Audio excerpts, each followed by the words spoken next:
All right. So far we've done one muscle systems where we've basically ignored all of the other muscles in the arm, and we consider one muscle that is the major mover,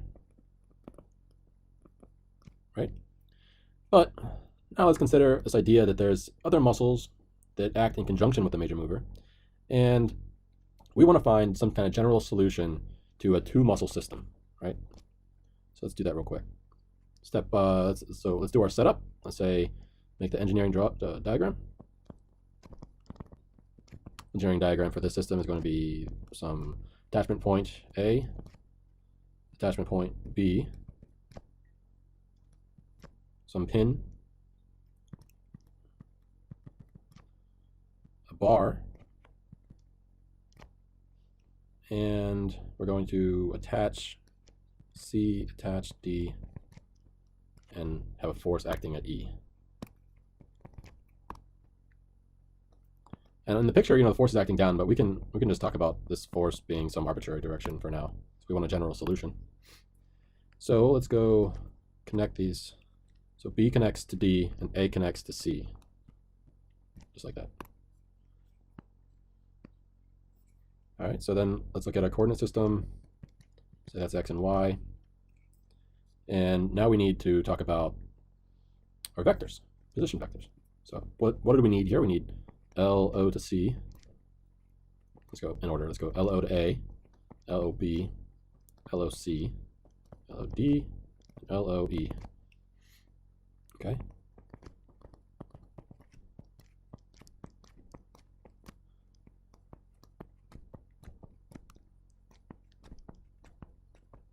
So let's do our normal thing where we just fill in these with variables, A, B, I, and J. Okay, so what else do we need here? Let's see. Well, we need a free body diagram. And that'll give us this relationship for our forces, so we can kind of figure out. We got this bar. Let's keep that coordinate system. We got F acting here. Got a tension cable that could be acting down. Tension cable up, and reaction force here. So let's call that R. Let's call this TCA. TDB, and then F. We assume rigid body, gravity free, static equilibrium, and muscles act only in tension. All right. Now let's label our points. That was O, C, D, and E. That's all we need. All right, step one.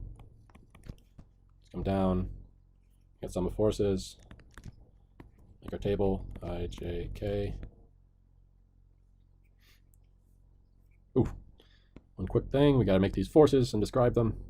F, that's I, J, K, and L. So now let's also do R, TCA, TDB,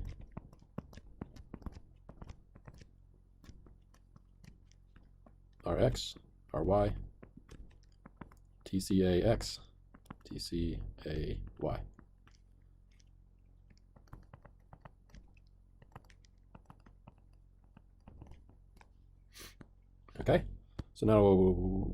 Okay, so now we got F, R, TCA, TDB,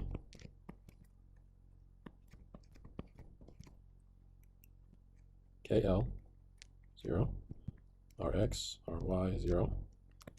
This, instead of CA, I'm going to write T1X, T1Y, T2X, T2Y.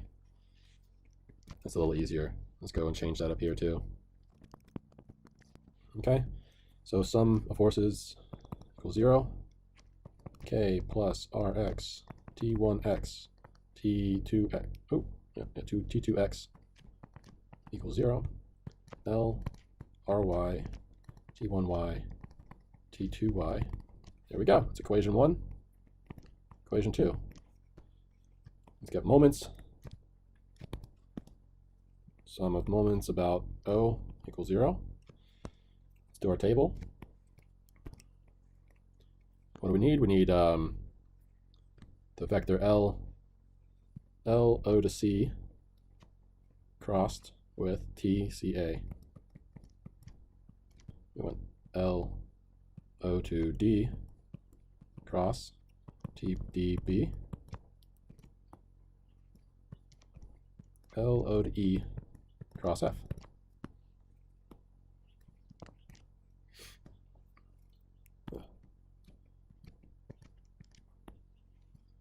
So LOC, what do we have? That's EF. LOD, GH. LOE is IJ. TCA, T1X, T1Y. TDB is T2X, T2Y. And then this one's going to be KL. Okay, so now we know this is K direction. And we have T1YE minus T1XF plus T2YG minus T2XH plus Li minus Kj equals 0. Equation 3. Okay, step 3. We're going to collect our equations.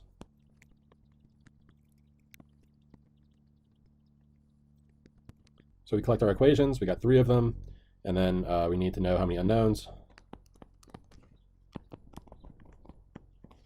Unknowns are Rx, Ry, T1x, T1y, T2x, T2y.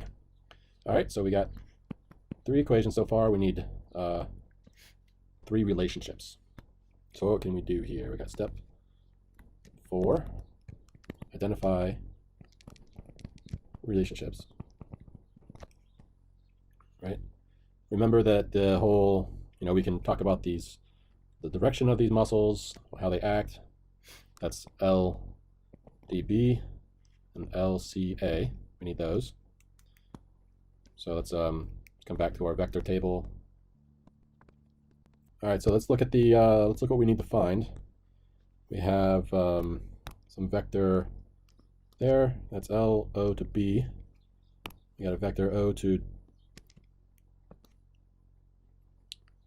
D. L O to D. We want to find the vector D to B. LDB. So remember, LDB, identify the head-to-head. The head-to-head vector is the positive one. And the head-to-tail is the negative one. Okay? We can also do the same thing. We got O to A. And we want to find C to A. So we want to find LCA equals LO to A minus LO to C. Paste that here. Look real quick at our little chart. LOA, so we got LOA minus LOC, we got A minus E, and B minus F. D to B, LOB, got C minus G, and D minus H. Cool. Now remember how these things go. We got a little triangle. We want components. We got an angle, gamma, and these systems are kind of the same for both, like, say, LCA and whatever the corresponding muscle is, right? LCA and TCA are similar. The LCA is A minus E, B minus F, but it's also the TCA, or T1X, T1Y, right? Those things have similar triangles, so we could make it a little more clear. I guess I could redraw this triangle over here with T, CA, T1X, T1Y. Same gamma. Okay, so we can do tan a gamma is opposite over adjacent, b minus f over a minus e. And that should equal tan gamma, right? Tan gamma goes to this one and this one. It equals t1y, t1x. All right, so there's our equation. We do the same thing with the other guys over here, LDB. We can probably just directly write that. All right, that's d minus h over c minus g. It's t2y, t2x. All right, we got two more equations down. We're flying. It's awesome. So this is equation 4, equation 5. So now we got one more relationship to make, right? We got our kind of muscles act in tension only. Right? If the muscles act in tension only, we can describe that vector TCA in terms of the direction that muscle acts. Now, one other relationship we can make, we can say if we assume that all muscles are in a state of isostress, then what we can do is just take the cross-sectional area of these muscles, say area 1, cross-sectional area 2. Let's use these cross-sectional areas to relate the muscle forces to each other. So how do we do this? Isostress means that the stress in muscle 1 is equal to stress in muscle 2. Now, stress in a muscle is equal to, so stress in muscle I is going to equal to the total tension force of that muscle divided by the area of the muscle. Okay, so what's the total tension force of our muscles? So muscle 1, say we see A1, let's go here. That's muscle CA, TCA. Total tension force in muscle 1. So muscle 1 stress equals the magnitude of TCA. That's the total force for that muscle divided by its muscle area, cross-sectional area. So we do the same thing for muscle 2. Stress of muscle 2 is T, the magnitude of T dB over area 2. And then this condition over here that was muscle 1.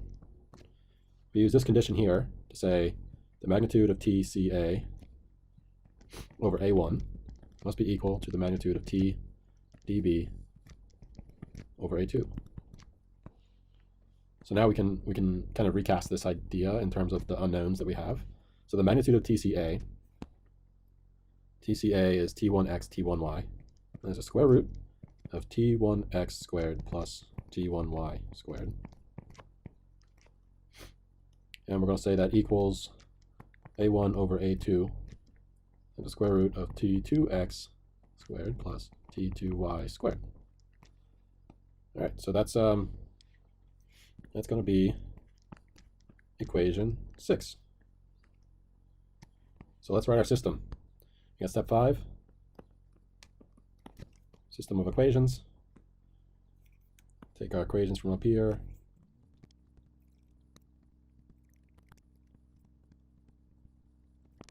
The system of equations. First, let's try to make some simplifications here. Equation 4, let's talk about b minus f and a minus e. So let's say that equals beta. And d minus h, c minus g. Say that's alpha. All right, so let's come down, write our first little relationship. This has t1y is t1x beta, t2y, t2x alpha. All right, so maybe let's start off with this equation 6 here. Let's plug them in. We have the square root t1x squared plus, well, y, t1y into that. We got t1x squared beta squared. And that equals a1 over a2 square root t2x plus alpha squared t2x squared, and all this stuff is squared. Okay. So pull t1x out because it's common squares. We got 1 plus beta squared, a1 over a2. Let's actually write this over here and pull t2x out. Square root of 1 plus alpha. All right, t1x is equal to t2x, a1, a2, got the square root of 1 plus alpha squared over square root of 1 plus beta squared. Cool. All right, we got another relationship. Let's go ahead and mark this whole thing. Call that one zeta. Now we can just write a simple equation of t1x is equal to t2x zeta. Now, let's go ahead. Now that we've kind of made some progress here, let's just start building our system of equations table. So we got these. Say beta equals alpha equals, and I want to just make these into like green. And we'll talk about zeta is all this mess.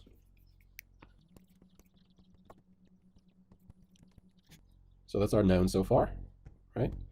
And let's just start writing down some of our other equations to come along with it. Clean this whole thing up, you know. We'll mark these as blue. And they're all functions of greens.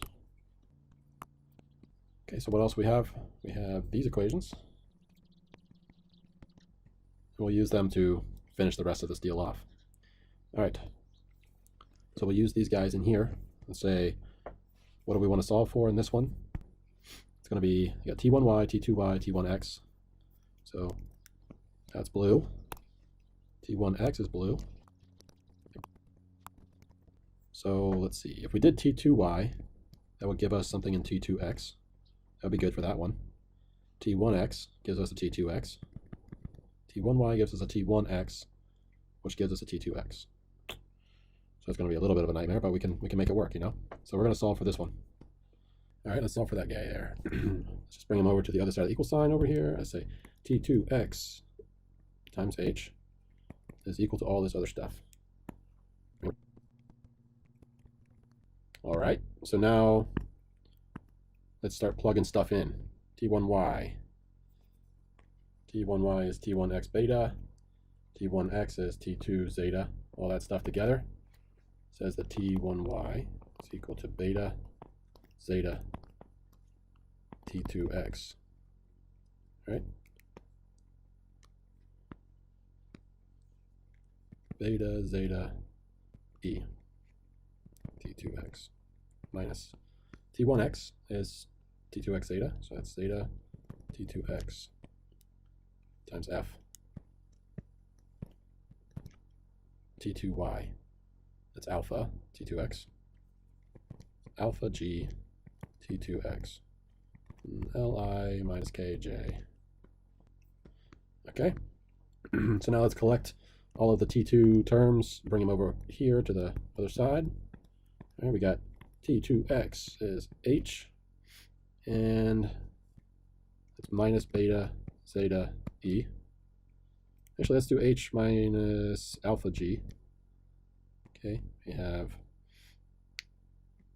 minus beta zeta e. Let's take that over here and do this one right there. There we go. Plus zeta f minus beta zeta e. Let's clean this up real quick. t2x, well, that equals li minus kj. li minus kj divided by h minus alpha g plus zeta f minus beta e. Okay? Now this whole mess, we can call that eta. Right? So now we can plug our first relationship in. Let's go. Let's actually take eta over here and make it one of our greens, because it is a known now.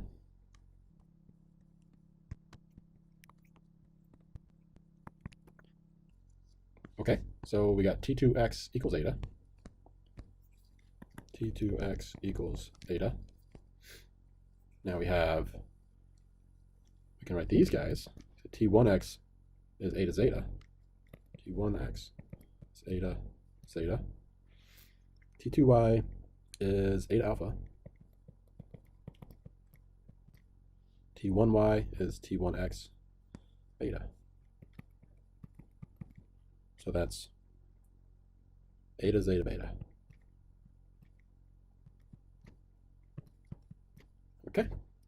Now let's go back to our reaction forces up there in this equation, bring them down. We get Rx is equal to negative T1x is eta zeta plus T2x plus eta plus K. Ry negative T1y. It's eta zeta beta plus T2y. Eta alpha plus L. Okay. So this is our completed system of equations. And I'm going to take this whole thing now. I'm going to bring it downstairs. Okay, I'm going to bring it somewhere else.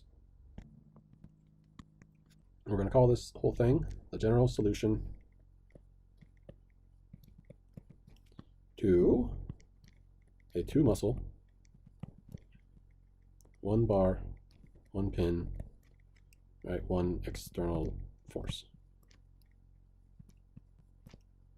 Okay. Now let's do one kind of nice thing, and that's compare this with our 1 muscle. So let's do this as 2 muscle, and then let's bring in our 1 muscle. Okay, so this is our general solution to a 1 muscle problem, and that's 1 bar, 1 pin, 1 external load, or force, or whatever. And I just want to take a moment to compare these two and see what's kind of what's similar and what's different. All right, so beta in this one, this is the bicep muscle direction. And this last one, last time we solved it, we used the bicep to do that setup. So that's changed. It's the same thing. And what's the only thing that has changed between them? Well, the variables, right? These we kind of set up a whole new system of vectors, and that changed some of these letters. So this one, alpha, is the ratio of the brachioradialis muscle direction. Zeta is the ratio of the bicep to BRR tension force. Now what's going on with eta? Now eta is looking pretty similar over here. We know Li and Kj and AH and BG, those things look pretty familiar. Where do they come from? Well, that's the moment due to the external load. Right? That's the moment arm from O to E crossed with the force F. So that's common, right? We got the numerator is the moment from external load. Okay. Now what's H minus alpha G? That looks a lot like this one, D minus beta C. So then let's say, okay, what's H and what's G? I forgot. So let's go look at it. So H and G were LOD. So O to D, that's the kind of the XY coordinate of the BRR, brachioradialis. H, X, of BR, of LOD, I say. Y.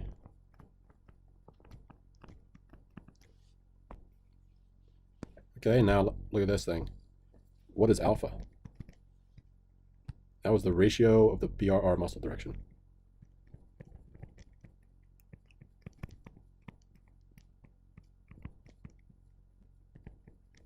So we have these things make up kind of something that repeats. This idea that you have the x component of that that vector LOD, right?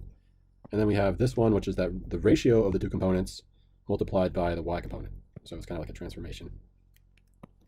And then we have the same thing for the bicep, right? This one modifies E,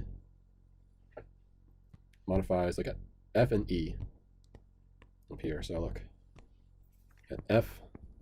F is the y component, E is the x component. E is x.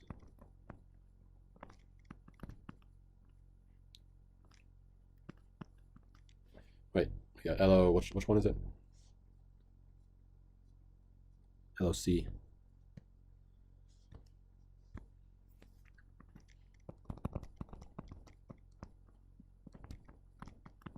And LOC belongs to the bicep, and beta is that ratio.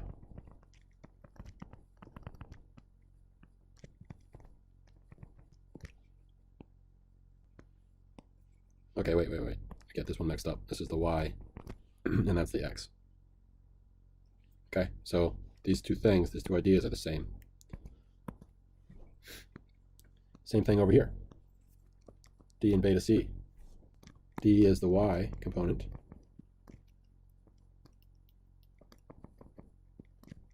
Of the pin to muscle insert on forearm. And then C is the x component. And beta is that ratio. Okay, so what do you think? What do you think a 3 muscle system looks like, right? Well, you still got this eta term. That's just the moment from the external load. Zeta modifies the bicep, right? That's the ratio of the muscle. So if we had a 3-component system, we would have a zeta 1 and a zeta 2, and they would modify one of the muscles, however we chose that ratio. In this case, we were taking a ratio of this, of the BRR muscle to the bicep, so that zeta is going to compare those distances to these distances, right? It's kind of like scaling it somehow in a weird way. Okay, so go ahead and try to make a 3-muscle system general equation. You can either try to use this idea of this general component right here, these things, and then make a 3rd muscle and see what those ratios would be. Or just do it out, and then you can get yourself some general idea of an n-muscle system general equation. Okay, cool. Good luck.